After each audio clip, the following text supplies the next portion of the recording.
Hello everyone, and welcome to the 268th episode of Analyzing Evil, featuring Invincible Season 4. If you're a fan of my videos, consider signing up to become a patron over on Patreon, as just $2 a month can allow you to watch them a day early, ad-free, and uncensored. And during this period of volatility here on YouTube, your support means more now than it ever has. Well, as of the release of this video, Season 4 of Invincible just ended a few days ago, and I have to say this one might have been my favorite one released so far. It wasn't perfect by any means, but I feel its highs far outweighed its lows, especially when it comes to this season's primary antagonist, Grand Regent Thragg, who we'll be talking about a lot in this video. Now, one thing this season did very well is that it not only adapted the comics faithfully, but even improved on them in many ways.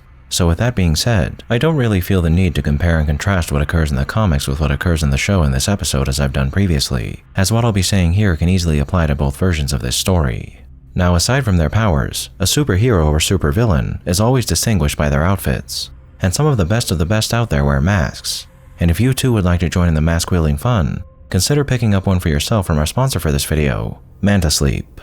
Good sleep is one of the most necessary things you need to ensure your overall physical and mental health stays in good shape. And it's hard to get the rest your body needs if you're constantly disrupted by unwanted light or noise invading your sleeping area. But that's never a problem once you pick up a few life-changing products from Manta. Manta offers 8 different styles of sleep masks that gives all types of sleepers the eye protection needed to make your dreaming hours as peaceful as possible. And all of Manta's masks feature unparalleled adjustability, a premium feel, and pro-nap movement that can soothe your eyes as they protect them if you choose their steam or cool masks, or even your ears with a sound mask and its built-in Bluetooth headphones, which is the one I have right here that I can't sleep without now that I've experienced the better quality of sleep my Manta mask has allowed me to have. But a few other products Manta has recently launched have made things even better: their white noise machine and earplugs. The white noise machine is compact and features tactile movement that allows you to adjust between 15 different sounds, even while in the dark. And their earplugs are the most comfortable and soundproof I've ever experienced, blocking out all those little sounds that keep you awake, but ensuring you can hear your alarm just fine when it's time to get up.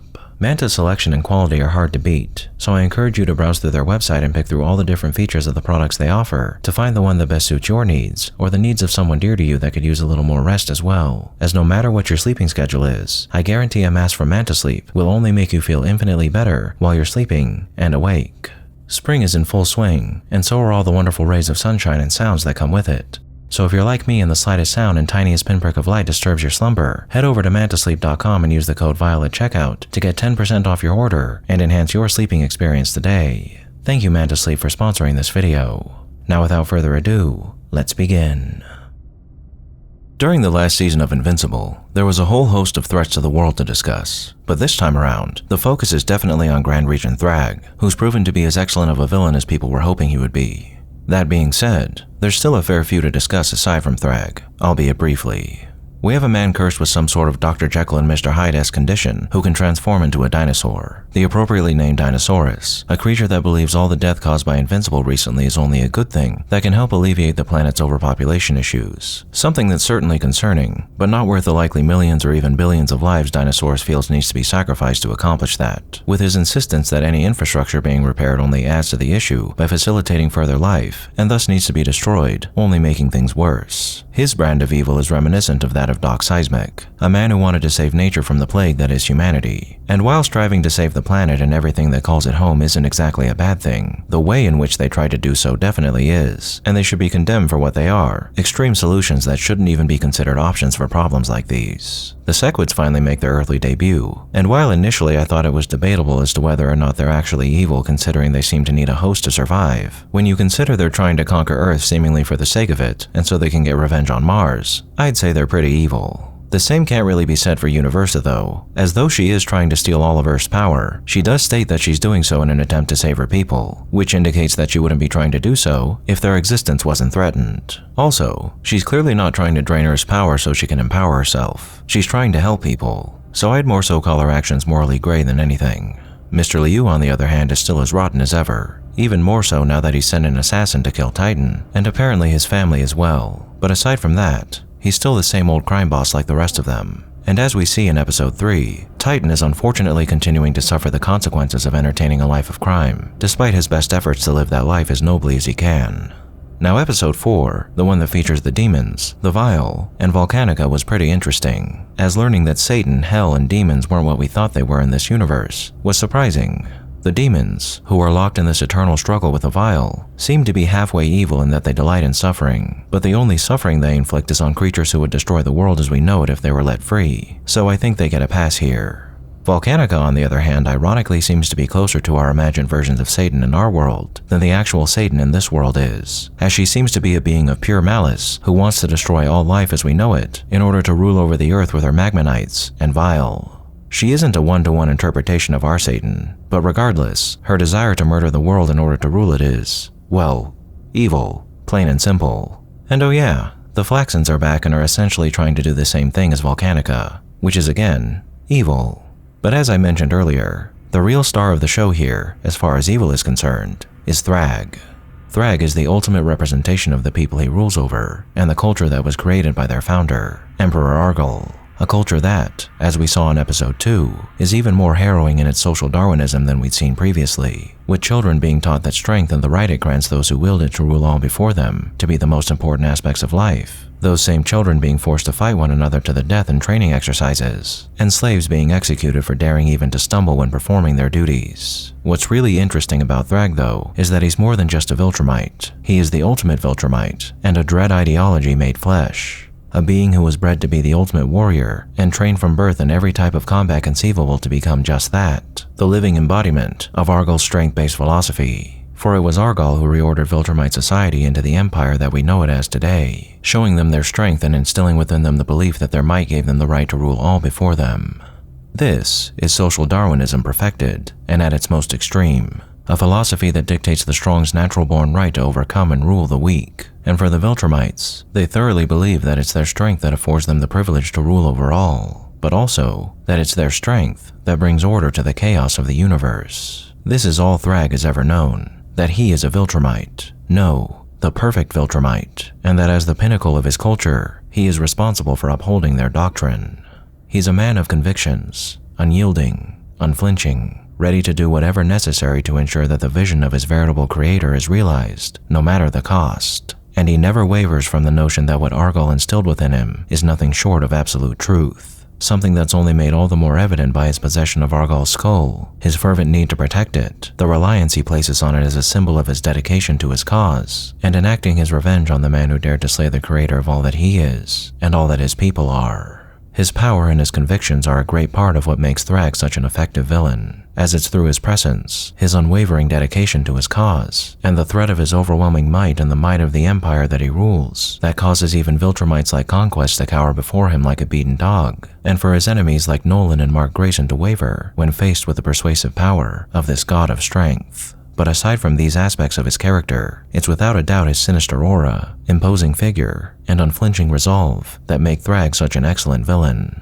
Watching Thragg move inches to avoid the speedy assaults of the likes of Invincible and Omni-Man, and shrugging off any of the attacks they do manage to land, is a terrifying display of force and gravitas, and when you add in how he brutalizes Oliver, Thetis, and anyone else he touches, you find a character who is about as menacing as a villain can get. However, as impressive as Thragg is, he, like the ideology he embodies, is ultimately flawed and ensures not the prosperity of his people, but their destruction.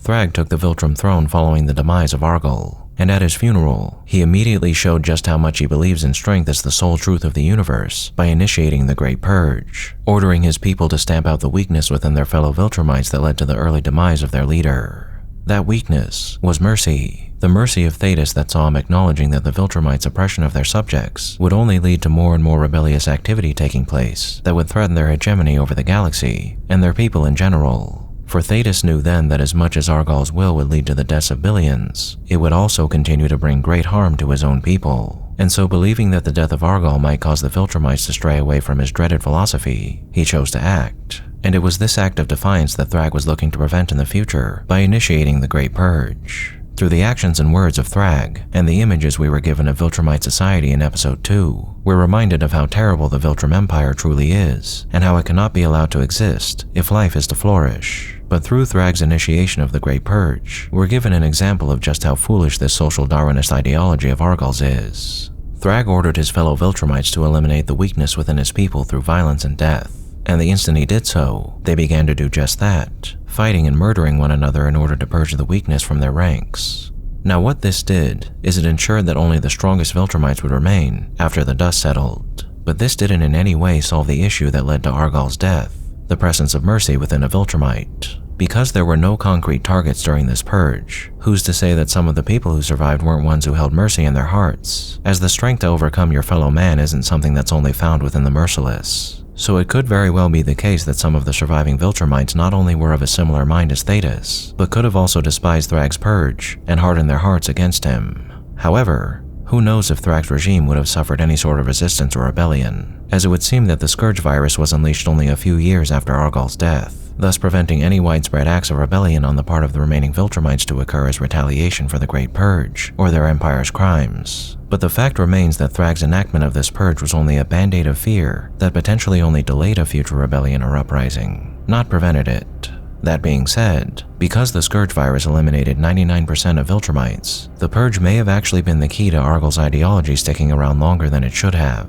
As with only dozens of Viltrumites remaining once the plague had subsided, it was imperative that they all stay together in order to preserve their species, no matter how they may have felt about Thragg, his leadership, and his continued adherence to Argal's creed.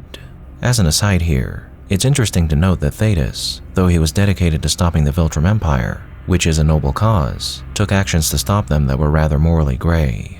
His assassination of Argal seems rather just, as Argal was the source of Viltrumite cruelty, and therefore it was reasonable to assume that his demise might change things. But we never hear of Thetis attempting to promote any sort of rebel groups or resistance efforts on Viltrum, as far as we're aware, he went straight from assassination to orchestrating the genocide of his people. Now to be fair, it's entirely possible that the only way to stop the Viltrum Empire was to completely destroy it. But it is notable that Thetis chose to deal in extremes, which is a potential stain on his character, especially when you consider that he once again resorts to an extreme upon his demise, as his message to Alan that his death meant that the Scourge virus needed to be unleashed again in order to stop the Empire is another extreme that doesn't account for any other solution being viable following his death, which seems quite dangerous. Now, though the Viltrumites' reduced numbers ensured a certain amount of loyalty to Thragg's cause, even that wasn't enough to keep a Viltrumite from seeing the folly of his people's ruthless ambition and straying from the cause, as Nolan, after experiencing what it meant to live life without being a slave to violence and conquest, and what it means to truly love and be loved by one's family and friends, became Thragg's worst nightmare. The man who, with the help of all who would oppose the iron-fisted domination of the universe, showed the Viltrumites that even their home wasn't safe from the folly of their leader's dreaded philosophy.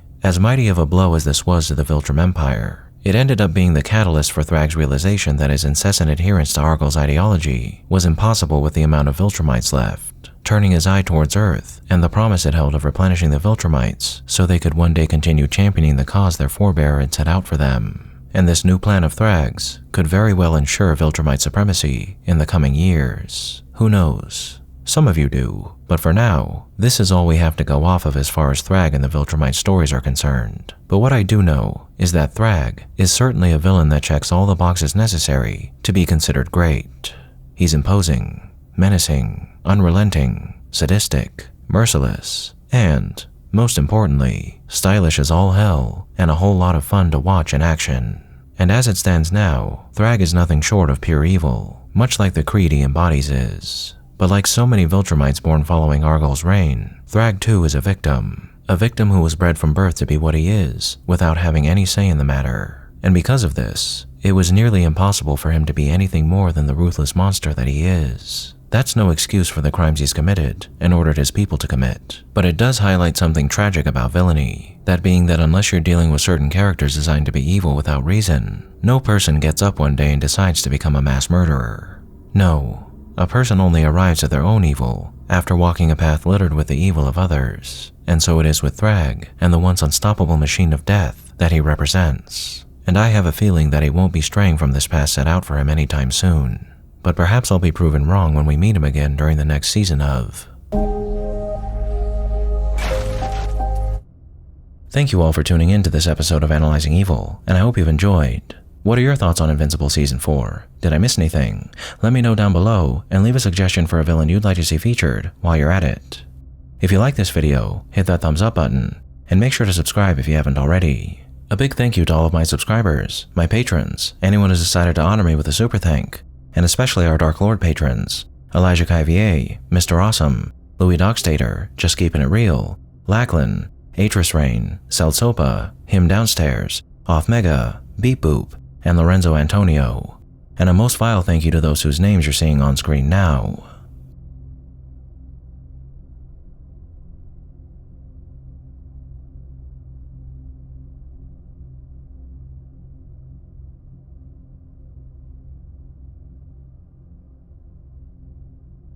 Join the channel's Discord server and subreddit to interact with myself and the community, and follow me on the social media platforms listed below to keep up with the channel. As always, thanks for watching, and I'll be seeing you soon.